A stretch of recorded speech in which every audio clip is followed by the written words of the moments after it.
Clare's Tomato by Ed Keller. About the book, little girl learns how to grow tomatoes.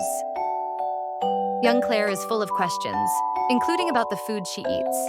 In this book, Clare's Tomato, the author shares her adventures as she sets out to learn about how vegetables grow. She's thrilled about growing her first tomato, but she is concerned about what will happen to it when it is nice and ripe. Clare's Tomato is an entertaining children's story. It's also a chance for them to learn where food comes from and how they can play a part in providing food for their families. Children should experience the joy of gardening at every chance they get. Gardening allows kids to learn a variety of practical skills and promote a protective attitude towards everything they see in nature. Teaching children how to grow their own food helps them realize how valuable our natural resources truly are.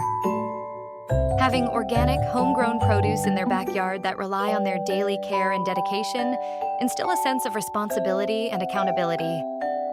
All these and more are vividly captured in my entertaining and educational book, Clare's Tomato.